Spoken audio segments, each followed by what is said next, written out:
जैसे कि financial year 2022-23 समाप्त होने को है और उसका आखिरी महीना चल रहा है मार्च जैसे ही आता है कुछ फाइनेंशियल ट्रांजैक्शन, फाइनेंशियल डिसीजन हम सभी को लेने होते हैं। 31 मार्च 2023 से पहले आपको क्या क्या चीज़ें करनी है, उसी के लिए ये वीडियो बनाई जा रही है।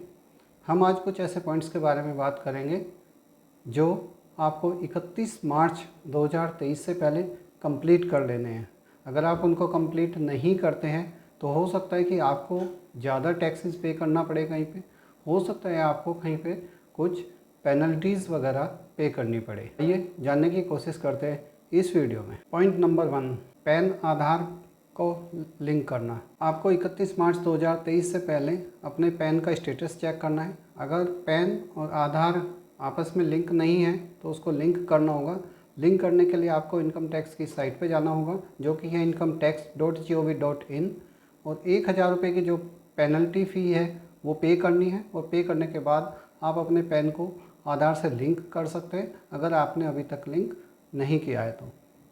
पॉइंट नंबर 2 में आपका जो ITR आपने फाइनेंशियल ईयर 19-20 की फ़ाइल की है और उसमें आपको लगता है कि आपसे कोई मिस्टेक हुई है और आपका जो टैक्स है वो कम गया है, ज़्यादा जाना चाहिए, या फिर ये है कि आपने गलती से कुछ ऐसा किया है कि जिसको आप अब तक रेक्टिफाई नहीं कर पाए हैं, तो आप अपने इस ऑप्शन के थ्रू अपनी ITR को करेक्ट कर सकते हैं, जो कि अभी अवेलेबल है सिर्फ फाइनेंशियल ईयर 19-20, या आप कह सकते हैं असेसमेंट ईयर 20-21 के लिए, जिसमें आपका एक फॉर्म जाएगा। फॉर्म का नेम है ITR-U के थ्रू आप अपनी 19-20 फाइनेंशियल ईयर की ITR को करेक्ट कर सकते हैं।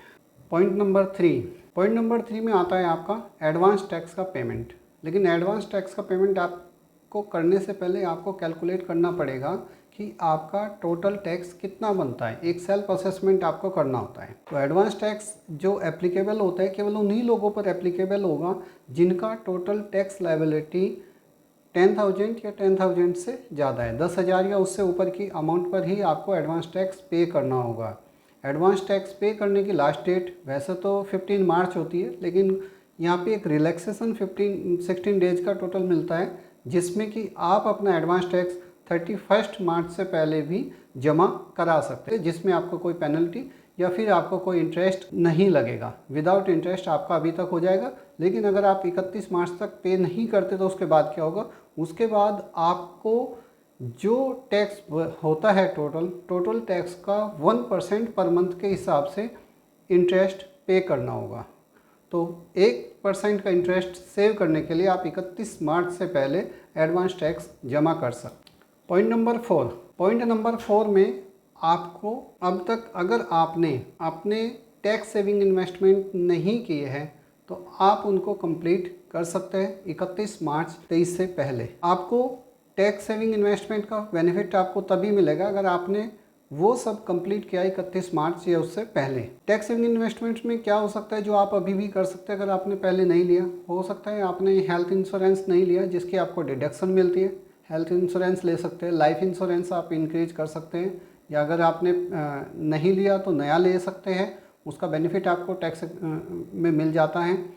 देन आपके कुछ और इस तरीके के ELSS में आप इन्वेस्टमेंट कर सकते हैं। कुछ म्यूचुअल फंड्स हैं जहाँ जो टैक्स सेविंग म्यूचुअल फंड्स हैं, आप उनमें इन्वेस्टमेंट कर सकते हैं।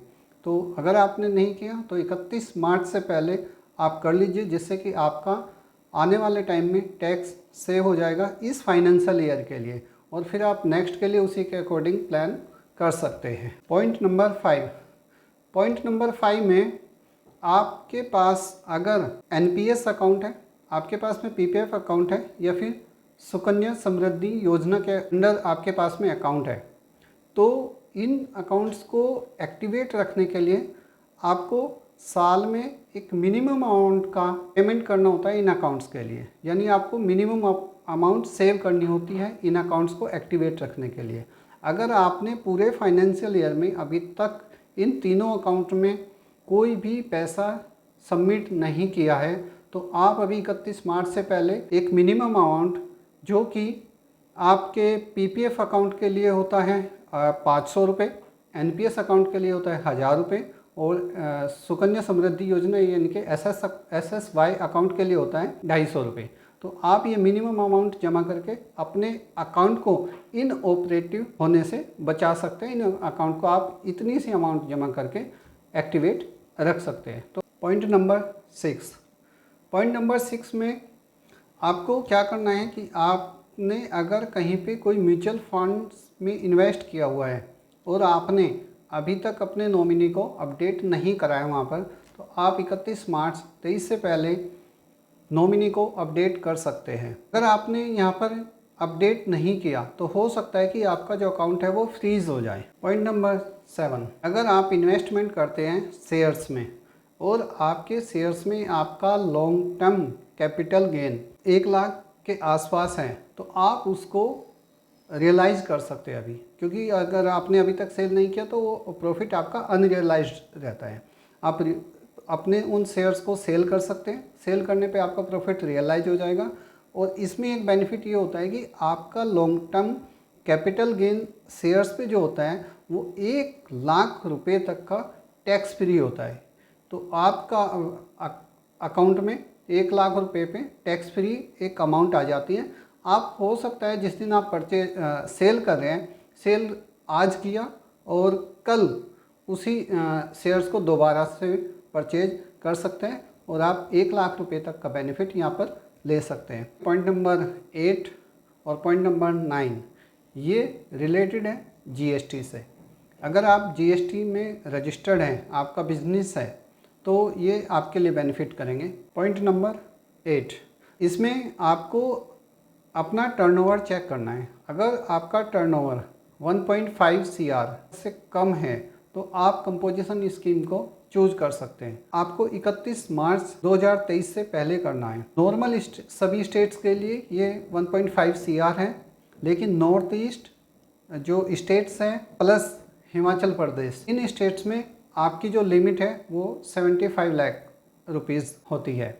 यानी 75 लाख रुपीज़ से आपका अगर टर्नओवर कम है तो आप कंपोजिशन स्कीम में जा सकते हैं। पॉइंट नंबर 9, अभी 31 मार्च से पहले आप अपने एलयूटी को फर्निश कर सकते हैं। एलयूटी फर्निश उनके लिए ज़रूरी हो जाता है जो लोग एक्सपोर्ट करते हैं। एक्सपोर्ट करने वालों के बेनिफिट क्या है एलयूटी फर्निश करने का, कि आप एक्सपोर्ट कर सकते हैं without payment of GST. LUT furnish करने के लिए आपको फॉर्म फाइल करना होता है जीएसटी RFD 11। तो RFD 11 आप फॉर्म फाइल करके एलयूटी को फर्निश कर सकते हैं, जो कि आपको विदाउट पेमेंट ऑफ टैक्स की फैसिलिटी देता है एक्सपोर्ट के केस में। ये हमारे 9 पॉइंट्स थे जिन पे हमने अभी डिस्कस किया।